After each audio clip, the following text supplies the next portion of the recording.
1장은 그 1절에 보면 이스라엘 자손이 온 회중이 여호와의 명령대로 신광야에서 떠나 그 노종대로 행하여 르비딤의 장막을 쳤다 그랬습니다. 지금 이제 우리가 지도상으로 보면 이 위에 마라로부터 저 아래쪽에 시내산으로 가던 도중에 일어났던 일이죠. 16장은 이 신광야에 있고 17장 오늘 본문은 신광야에서 조금 내려가면 신광야에서 시내산 사이에 르비딤이라고 하는 지역이 있습니다. 그 지역에서 일어났던 일이다. 17장 1절을 잘 보시면요. 여호와의 명령대로라 그랬습니다. 하나님이 인도하시는 대로 그 말이죠. 신광야를 떠나 그 노종대로 행하여 르비딤에 진쳤다. 2절 보세요. 2절 백성이 17장 1절 맨 끝에 보면 장막을 쳤으나 백성이 마실 물이 없는지라 백성이 모세와 다투어 가로되 우리에게 물을 주어 마시게 하라. 모세가 그들에게 이르되 너희가 어찌하여 나와 다투느냐 너희가 어찌하여 여호와를 시험하느냐. 이 부분을 잘 보셔야 돼요. 지금 르비딤에 이르렀는데 거기 물이 없어요. 마실 물이 없어서 지금 이스라엘 백성들이 또 원망을 합니다. 근데 1절을 잘 보시라고 하는 말씀이 다시 1절 온 회중이 여호와의 명령대로 신광야에서 떠났다. 명령대로 이 말은 하나님이 인도하시는 대로 신광야에서 떠나서 르비딤의 장막을 쳤는데 거기에 물이 없는 거예요. 그러니까 지금 하나님께서 앞서가시면서 이스라엘 백성들의 노정을 인도해 가고 계시는 거예요. 지금 모세가 내비게이션이 있습니까? 뭐가 있어요? 나침반이 있어요? 뭐가 있어요? 아무것도 없는 거예요. 지금 하나님께서 인도하시는 대로 모세가 가는 겁니다. 그런데 르비딤에서 문제를 만나는 거예요. 우리가 일반적으로 생각할 때 하나님께서 우리를 인도하시기 때문에 하나님이 우리 중에 계시기 때문에 우리의 인생 여정 가운데 문제가 없을 것이다 라고 생각한다는 거죠. 근데 그것은 하나님을 잘 모르고 하는 얘기다. 물론 때에 따라서는 하나님이 우리 앞에 아무런 문제도 없이 그냥 아무런 문제 없이 장애물 없이 탄탄대로로 인도할 수도 있습니다. 그런데 하나님의 섭리, 하나님의 일하심은 우리를 그렇게 항상 탄탄대로만 인도하시지 않는다. 꼭 기억하셔야 됩니다. 하나님께서 하나님의 명대로 신광야를 떠나서 그 노종대로 행하여 르비딤의 장막을 쳤으나 마실 물이 없었더라. 때로는 하나님께서 인도하고 계심에도 불구하고 우리의 인생 여정 가운데 이런 위기들이 나타날 수 있다. 이스라엘 백성들의 반응이 어떤가요? 3절 거기서 백성이 무리가라매 그들이 모세를 대하여 원망하여 가로되 당신이 어찌하여 우리를 애굽에서 인도하여 내어서 우리와 우리 자녀와 우리 생축으로 목말라 죽게 하느냐. 또 원망하는 거예요. 네 번째 지금. 계속해서 이스라엘 백성들은 문제만 만나면 원망하고 불평하고 불신앙에 빠집니다. 자, 그러면 성경이 왜 이런 좋지 않은 모습을 기록했을까요? 오늘 본문의 말씀은요, 하나님의 의도를 아는 시간입니다. 하나님께서 이 내용들을 통해서, 이 과정을 통해서 우리에게 뭘 말씀하시려고 하는가? 지금 이스라엘 백성들은 계속 위기를 만나면 원망, 또 하나님이 위기를 해결해 주시면 가만히 잠잠하다가 또 위기를 만나면 또 원망, 네 번째라니까요. 근데 이것이 계속 되어 갑니다. 물론 인간적으로 바라보면 그것은 매우 불신앙적이고 매우 보기 좋지 않은 그런 모양입니다. 그런데 그럼에도 불구하고 성경이 이런 내용을 그대로 가감없이 기록한 이유는 인간의 연약성을 우리에게 가르쳐 줍니다. 사람은 누구나 다 연약하다 이거예요. 인간은 연약하기 때문에 그래서 우리가 하나님을 향한 믿음이 필요한 것이다. 근데 사실 이게 제가 보면요, 인간은 뭐 별반 차이가 없어요. 믿음이 굉장히 좋은 사람 같은데 어떤 위기를 만나면요, 역시 마찬가지예요. 그래서 사실 뭐 조금 차이입니다. 믿음이 좋다고 해도 조금 더 좋은 거고, 믿음이 약하다고 해도 조금 약한 거지, 아주 월등히 믿음이 좋거나 또 월등히 믿음이 약한다 그러진 않더라고요. 제가 이렇게 경험한 바로는, 목회 현장에서 경험한 바로는, 이 평상시에는 믿음이 굉장히 좋은 것 같아도요, 막상 위기를 만나면 역시 그분들도 비슷해요.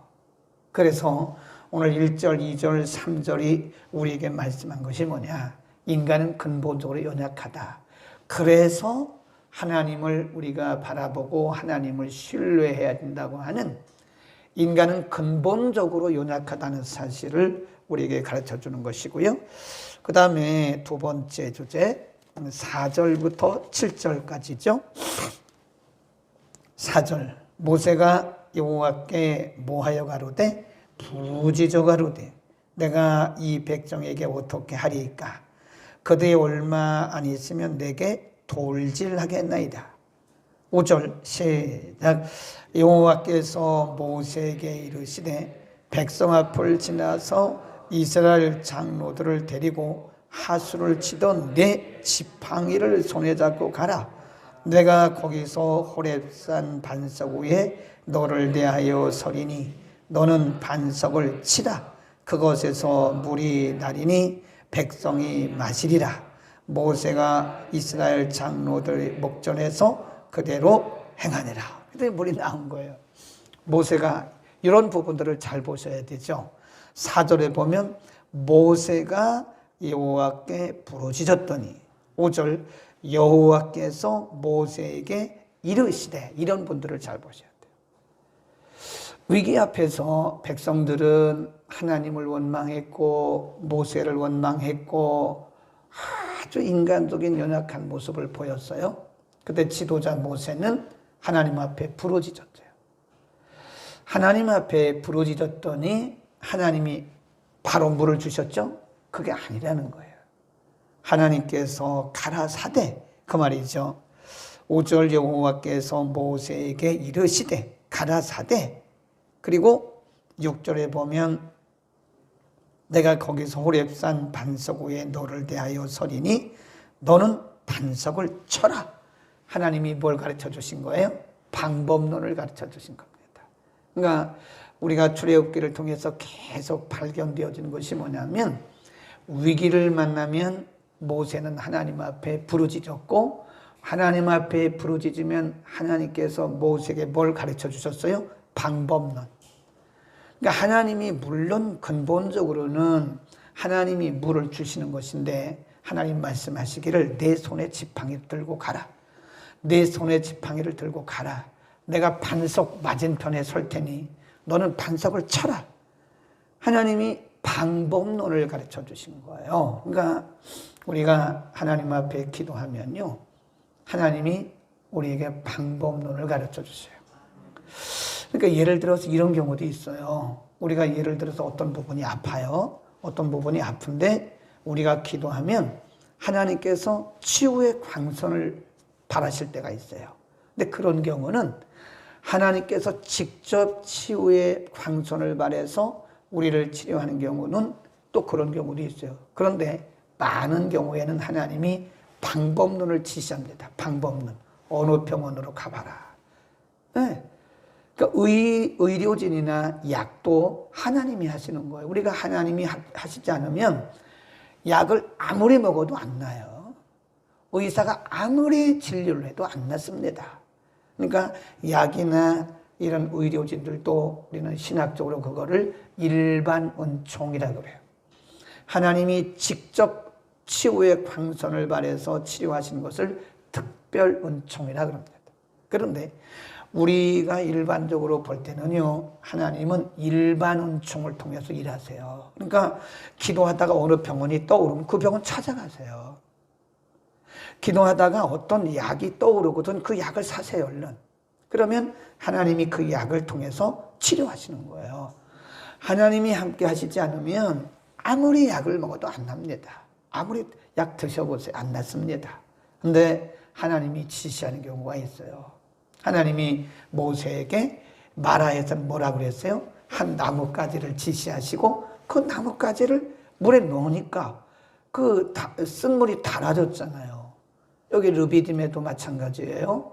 내 손에 있는 지팡이를 들고 가라. 내가 반석 맞은편에 설 테니까 너는 반석을 쳐라.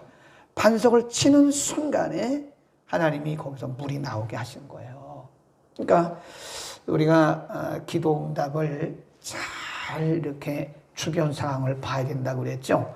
기도하고 나서 모든 걸 싹 잊어버리면 안 됩니다. 기도하고 나서 하나님께서 어떻게 하시는가를 이렇게 보셔야 되는 거예요. 네. 저는 저의 경우입니다. 기도하고 나서는 주변을 살펴요. 그러면 하나님이 준비해 놓으신 게 있더라고요. 참 많아요. 그러니까 사실 우리가 매일매일 살아가는 게 그렇게 살아가는 거예요. 하나님이 이미 많은 것들을 준비해 놓으시고 기도하면 그 눈을 열어서 그 하나님께서 예비해 놓으신 것들을 보게 하시는 거예요. 아멘. 그러니까 하나님의 응답의 수단을 잘 보셔야 됩니다. 하나님의 응답의 방편은 하나님이 직접 역사하시는 특별 은총과 그리고 하나님이 방법론을 지시하시는 그런 일반 은총이 있다.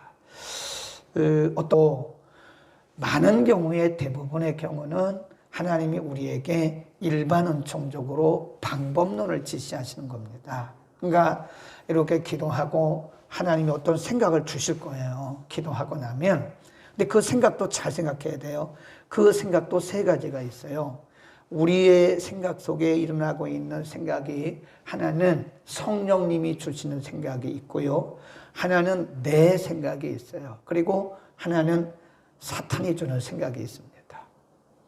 그러니까 어떤 경우는 보면 자기 생각을 하나님의 음성이라고 생각하는 사람들도 꽤 많아요. 제가 볼 때 분명히 자기 생각이거든요. 그런데 하나님이 막 있다고요. 어떤 경우는 그 사탄이 주는 생각인데 그거를 하나님의 음성으로 듣는 사람도 있더라니까요. 그 사람 많아요. 하나님이 그렇게 하라고 그랬다고. 과 일반 은총을 잘 구분해서 여러분 하나님이 우리에게 주시는 생각들을 잘 이렇게 구분을 해야 됩니다. 기도하고 생각하면 성령이 주시는 생각, 또 내 생각, 또는 마귀가 주는 생각. 아까 그 청년 같은 경우는요, 그게 왔다 갔다 하는 거예요. 자기 생각과 그리고 사탄이 주는 생각, 마귀가 주는 생각이 왔다 갔다 그래. 그리고 우리는 그것을 양신이 역사한다 그래요. 그 다음에 쭉 내려가 보면요, 8절에서 16절 가운데 보면 또 다른 부분입니다. 아말렉이라고 하는 원주민들과 전쟁을 하게 됩니다. 8절 때 아말렉에 이르러 이스라엘과 르비딤에서 싸우니라. 이 아말렉이 르비딤 지역의 원주민들이에요. 원주민들 9절 모세가 여호수아에게 이르되 우리를 위하여 사람들을 택하여 나가서 아말렉과 싸우라. 내일 내가 하나님의 지팡이, 여기도 하나님의 지팡이죠. 하나님의 지팡이를 손에 잡고 산 꼭대기에 서리라. 10절 시작. 여호수아가 모세의 말대로 행하여 아말렉과 싸우고 모세와 아론과 훌은 산 꼭대기에 올라갔다. 11 모세가 손을 들면 이스라엘이 이기고 손을 내리면 아말렉이 이겼다 그랬잖아요. 이것도 하나님이 싸우신 전쟁입니다. 근데 하나님이 방법을 알려주신 거예요. 모세에게. 하나님께서 모세에게 이런 생각을 주신 겁니다. 그래서 모세는 산 꼭대기로 올라가고 또 아론과 훌도 같이 올라가고 여호수아가 백성들을 데리고 가서 앞에 싸우는 거예요. 산 아래서 그 전투를 벌이는 겁니다. 거기 보면 12절 모세 팔이 피곤해서 그들이 돌을 가져다가 모세 아래에 놓아 그로 그 위에 앉게 하고 아론과 훌이 하나는 이 편에서 하나는 저 편에서 모세의 손을 붙들어 올렸더니 그 손이 해가 지도록 내려오지 아니했다. 그러니까 지금 많은 분들이 이것을 이제 상징적으로 해석을 하더라고요. 모세에게 손이 올라갔다. 그것은 기도였다.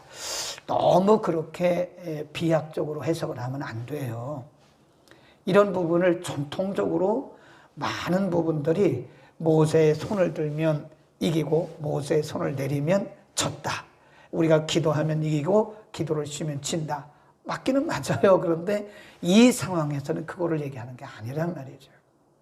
그러니까 성경을 어떤 배경을 무시하고 해석을 하면 이런 해석이 나올 수가 있는 거예요. 이 본문에서 말씀하려고 하는 것은 지금 하나님께서 모세에게 지혜를 주신 거예요. 그래서 여호수아에게 말씀하기를 너는 백성들을 데리고 하늘 아래서 아말렉 백성들과 그 군인들과 싸워라. 나는 산에 올라가고 하나님의 지팡이를 들고 산에 올라가서 이 손을 든다고 하는 것은 물론 상징적으로 기도를 말할 수 있지만 그게 진격하라고 하는 군호예요. 군호. 손을 들면 계속 싸워라라고 하는 용기를 주는 거예요. 모세의 손이 이렇게 들어있는 것을 보면 지금 하나님이 함께 하시니까 계속 진격해라, 싸워라 하는 표시거든요. 그래서 백성들에게 용기를 주는 군호입니다. 군호. 군들의 신호다. 신호. 그래서 지금 지도자 모세는 백성들에게 그리고 여호수아에게 손을 들음으로써 지금 하나님이 함께 하시니까 계속 싸워라, 계속 진격해라 그런 신호 아니겠어요? 그러니까 모세도 인간이니까 이 손을 들고 있다가 손이 피곤하니까 내려오잖아요. 그러면 아론과 훌이 옆에서 모세를 돌에 앉혀놓고 앉은 상태에서 손을 들잖아요. 그러면 아론과 훌이 피곤해서 손이 내려오면 이걸 받쳐주는 거예요. 이거를 양쪽에 손을 받쳐주는 거예요. 이렇게. 그러니까 양손을 들고 있는데 양쪽에 손을 들어주는 거잖아요. 그 역할을 아론과 훌이 했다. 근데 여기서 우리에게 말씀해 주는 것이 뭐냐? 이 공동체의 연합입니다. 연합. 모세의 역할은 손을 들어서 백성들에게 용기를 주는 것이고 여호수아는 현장에 나가서 싸우는 것이고 아론과 훌은 모세의 손을 들도록 이렇게 도와주는 것이고 그래서 각각의 역할이 다르지만 연합했을 때 하나님의 역사가 그 가운데 임해서 결국 승리하게 했다. 그래서 그것을 여호와 니시, 승리케 하시는 하나님 그런 뜻입니다. 니시란 말은 승리란 뜻이에요. 승리. 하나님께서 이기게 하셨다. 또는 이기게 하시는 하나님 그렇습니다. 자, 우리는 여기 공동체를 보셔야 됩니다. 공동체에서 하나님께서 공동체에서 맡기신 역할이 다 달라요. 어떤 사람의 역할은 손을 들어주는 역할, 어떤 사람은 그 지도자의 손을 받쳐주는 역할, 어떤 사람은 현장에서 싸우는 역할. 근데 중요한 것은 각자가 자기 역할을 했다는 거예요. 예를 들어서 지도자는 모세였지만요, 모세가 손을 드는 역할을 잘 할 수 있도록 도와준 사람이 있어요. 아론과 훌입니다. 그러니까 하나님 편에서 볼 때는 모세만 중요한 게 아닙니다. 모세의 손이 내려오지 않도록 양쪽에서 손을 받들어 주었던 아론과 훌의 역할도 굉장히 큰 거예요. 그러니까 하나님의 나라에 가면요, 각각 다른 상을 받습니다. 우리가 이 땅에서는 뭐 앞에서 활동하는 사람이 큰 일을 하는 것 같잖아요. 절대 그렇잖아요. 하나님 앞에 가서는 역할대로 각각 자기의 공로대로 받는 겁니다. 그러니까 어떤 분들은 평생 지도자의 손만 들어주는 역할을 하는 분이 있어요. 모세는 손을 들고 또 아론과 훌은 그 지도자의 모세의 손을 받쳐주는 역할을 하잖아요. 여호수아는 가서 현장에 나가서 아주 그냥 피 흘리며 싸우는 거죠. 역할이 달라요. 우리가 건강한 공동체를 이루기 위해서는 각각 자기 역할을 하면 됩니다. 누구 때문에 이긴 게 아니에요. 하나님이 승리를 주신 건데 모두의 역할이 다 필요하다.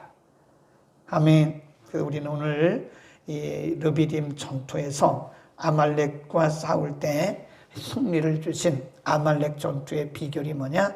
연합입니다. 연합. 여기서 누구 역할 하나 중요하지 않은 역할이 없어요. 다 중요합니다. 네, 다 중요해요. 강단에 설교자의 물컵 준비하는 것도 그것도 큰 역할이에요. 아론과 훌의 역할과 같은 거예요. 목사님을 위해서 이렇게 중보기도 하는 거, 그 아론과 훌의 역할입니다. 현장에 나가서 여호수아처럼 싸우는 거, 그 굉장히 중요한 역할입니다. 다 중요한 거예요. 그래서 우리가 누구 하나 높낮이가 없습니다. 절대 교회는 우열이 없습니다. 네. 드러난 것은 훌륭하고 안 드러난 것은 그렇지 않다, 그런 거 아닙니다. 다 훌륭해요. 다 필요한 사역들이다. 서로가 서로 하나 될 때 하나님의 나라가 확장되어지고 니시, 하나님의 승리가 우리 가운데 있을 수 있다. 자, 마지막 하나만 더 보겠습니다. 14절. 여호와께서 모세에게 이르시되 이것을 어디에 기록하라고 그래요? 책에 기록하여 기념하게 하고 누구의 귀에 외워서 들리라고 그래요? 여호수아의 귀에. 그거 신기하지 않아요? 아무도 몰랐어요. 왜? 하나님께서 이 내용을 르비딤에서 아말렉과의 승리한 이 전쟁의 내용을 책에 기록, 그건 이해는 하겠어요. 책에 기록해서 후손들에게 전하기 위한 것이, 그건 이해는 하는데 왜 특별히 여호수아의 귀에 계속 외워서 들리게 하라. 왜 그랬을까? 그때는 아무도 몰랐어요. 여호수아도 몰랐어요. 그때는 왜 하나님이 모세에게 그렇게 말씀하신지 모세도 몰랐어요. 왜 하나님이 그랬을까? 그런데 이로부터 약 38년, 근 40년 후에 여호수아가 모세의 뒤를 이어서 이스라엘의 지도자가 됩니다. 그러니까 하나님이 40년을 앞서가신 거예요. 그때는 아무도 몰랐죠. 왜 하필이면 여호수아에게만 이 르비딤에서 아말렉과의 전투의 내용을 여호수아의 귀에 외워서 들리게 하라고 그랬느냐? 여호수아가 이스라엘 백성들의 두 번째 지도자가 되어야 되기 때문에 하나님이 그를 훈련시킨 거예요. 오늘 우리는 여기서 매우 중요한 하나님의 섭리 방법을 발견할 수 있습니다. 오늘 우리가 하는 일들 가운데 그 어느 것 하나 우연이 없습니다. 여러분이 만일 지금 하나님께서 감당하게 하신 일들 중에 마음에 들지 않은 일도 있어요. 남들이 볼 때 굳이 저렇게 해야 되는가? 라고 생각하는 그런 일들도 있을 거예요. 오늘 우리 자신이 생각할 때도 내가 꼭 이런 일을 해야 되는가? 라고 생각할 수도 있어요. 그러나 먼 훗날 시간이 지나고 나면 하나님이 그래서 그랬구나. 하나님이 그래서 그 일을 그때 그렇게 하셨구나. 네. 어쩌면 귀찮을 수도 있고요.